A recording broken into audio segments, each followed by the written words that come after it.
안녕하세요. 대우멘토 황대근입니다. 오늘은 대한해운 함께 살펴보도록 하겠습니다. 금일 좀 높은 변동성의 모습을 보여주고 있는 상황입니다. 이 시에 대한해운이 제가 기억하기로 한 3%가량 상승을 하다가 현재 오후 1시 한 30분 정도를 기준으로 했을 때는 4% 하락을 유지를 해주고 있습니다. 변동성이 높은 하루를 보여주고 있다. 자, 이렇게 설명을 드릴 수 있겠죠. 실제로 대한해운의 차트 흐름세를 보더라도 제가 강조드렸던 부분이 있었죠. 단기적으로 가격 상승이 높게 형성이 되었기 때문에 이 단기 과매수 구간 이후 기간 조정과 가격 조정 구간의 단계를 거칠 수 있다라고 설명을 드렸는데 현재 이 부분이 유역에 작용이 되고 있는 상태다라고 설명을 드립니다. 우선은 여러 가지 측면을 살펴봐야 됩니다. 업황적인 부분을 먼저 살펴봐야 될 것 같은데 대표적인 게 바로 운임지수죠. 발틱 운임지수 자체는 중국 경기랑 그리고 원자재 가격과 원자재 가격의 동향을 파악을 해야지 앞으로의 방향성을 추적을 할 수 있기 때문에 관련된 핵심 부분 오늘 영상을 통해서 파악해보는 시간 갖도록 하겠습니다. 그리고 나서 이제 환율적인 측면까지 알아보면서 향후 대한해운 쪽으로 수급이 들어올 수 있을지까지 분석해보는 시간 갖도록 하겠습니다. 구독과 좋아요 부탁드리고 금일 영상도 끝까지 시청해주시면 감사하겠습니다. 자, 우선은 시장 초반, 장 초반에 시간 외에서 거래가 되었을 때 대한해운의 주가가 급등했다라는 이야기도 나와 주었습니다. 당시에 실제로 3% 가격의 가격 상승을 보여줬는데 그 이슈는 바로 해상운임 상승, 해운주 실적 기대감, 뻔한 내용으로 주가가 상승한다라는 기사가 나와주고 있는 거죠. 이미 알고 있었던 내용들이 결국에는 주가가 상승하면 껴맞추기 식으로 기사가 될 확률이 높다라는 측면을 또 확인을 할 수 있습니다. 현재 발틱 운임지수를 보게 되면 좀 지지부진한 모습을 보여주고 있습니다. 때문에 금일 대한해운의 주가의 이 하락세까지 견인을 하고 있다라고도 해석을 할 수 있겠습니다. 일단 발틱 운임지수 같은 경우에는 5월 10일까지 상승을 해주는 모습을 보여주다가 이후에 하락세를 보여주고 있는데 일단 중국 경기가 좋지 않은 모습을 보여줬죠. 중국의 제조업 지표를 보게 되면 5월 31일 실제가 예측치보다 낮은 모습을 보여줬습니다. 자, 그리고 나서 우리가 또 기대를 해볼 수 있는 부분이 존재를 하는데 바로 무역 수지입니다. 일단 이 제조업 지표가 좋지 못한 모습을 보여줬기 때문에 단기적으로 봤을 때 이 철광석 가격도 급락한 모습을 보여주고 있습니다. 이 철광석 가격에 대한 상승 그리고 철광석 수요가 증가를 해야 발틱 운유지수도 상승하는 측면인데 제조업 지표가 좋지 못한 모습을 보여주면서 원자재에 대한 수요가 줄어들었다 때문에 철광석 가격도 하락하는 모습을 보여주었다 이렇게 해석할 수 있습니다. 자, 여기서 우리가 반전의 키포인트가 될 수 있는 부분이 있는데 바로 중국의 무역 수지입니다. 6월 8일 날 결과값이 나오게 됩니다. 현재까지의 기조를 봤을 때 4월 12일 그리고 5월 9일 날 예측치보다 실제가 낮은 모습을 보여줬습니다. 하지만 만약에 6월 8일 날 예측치보다 실제가 높은 모습을 보여주면서 중국의 무역 수지가 개선된 모습을 보여준다. 그렇게 되면 앞으로 경기 회복세에 대한 기대감이 다시금 작용이 되면서 원자재 가격, 특히 철광석 가격이 반등할 수 있게 된다. 그렇게 되면 물동량 상승 그리고 발틱 운임지수 상승까지 이어지면서 대한해운의 주가도 상승할 수 있게 되지 않을까 생각합니다. 때문에 이 철광석 가격도 석탄 가격이죠. 석탄 가격도 같은 맥락으로 좀 하락을 해주고 있는 상황입니다.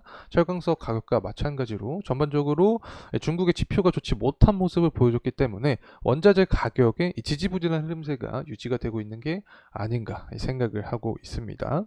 자, 그리고 나서 우리가 체크를 해볼 수 있는 게 바로 환율이죠. 현재 환율은 이제 1370원 정도의 가격대를 형성을 해주고 있습니다.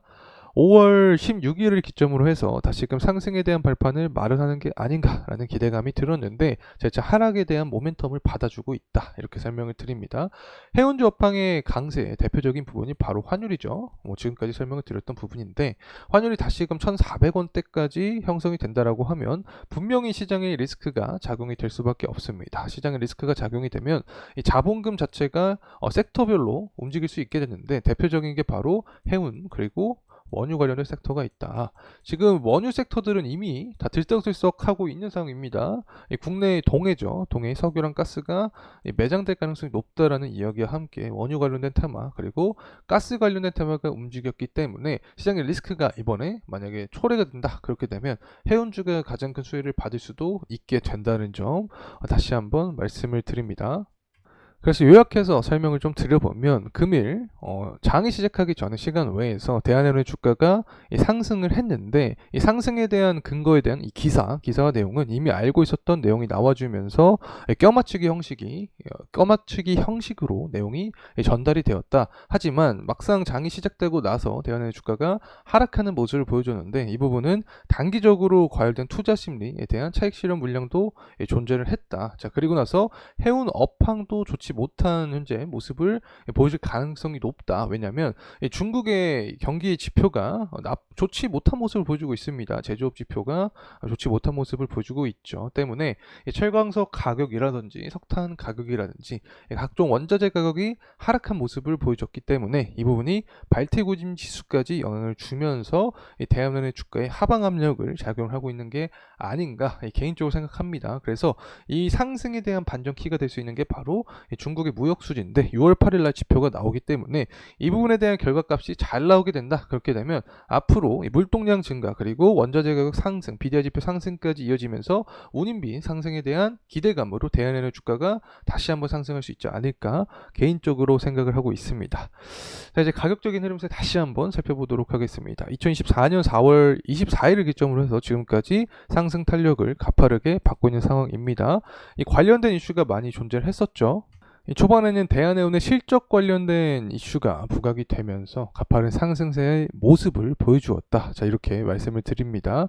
자, 그리고 나서 현재 구간에서는 단기 과매수 구간에 도입되면서 주가의 하락 모멘텀을 받고 있는 상황인데 일단은 중국 경기 상황도 좋지 않은 모습을 보여주고 있죠. 원자재 가격도 떨어지는 모습을 보여주고 있기 때문에 어떤 심리적인 부분이나 해운주 자체의 업황적인 부분에서 약세 모습을 보여주고 있기 때문에 이런 하방 압력 을 받고 있는 게 아닌가 생각을 하고 있습니다.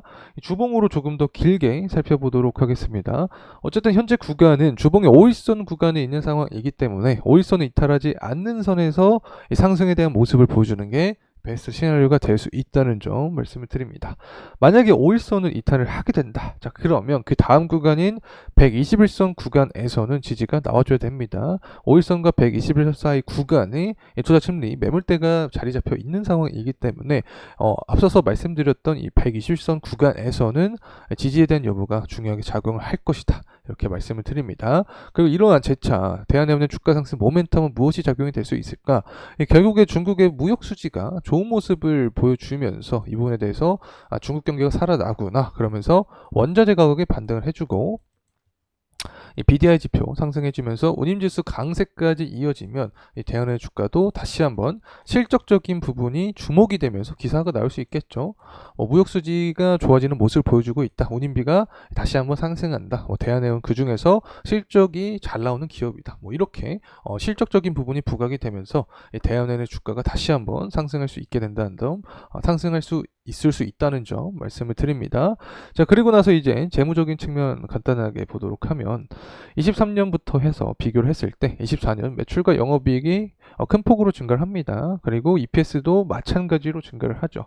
주당순 자산가치인 BPS를 24년 12월 달 기준으로 살펴봤을 때 5,900원을 전망을 합니다. 현재 가격대와 비교했을 때 한 2배 이상 차이가 나는 구간이기 때문에 밸류에이션 측면에서도 매력도가 존재할 수 있는 기업이다 라는 점 다시 한번 말씀드립니다. 자, 이상으로 대한해운에 대한 영상 마무리하도록 하겠습니다. 감사합니다.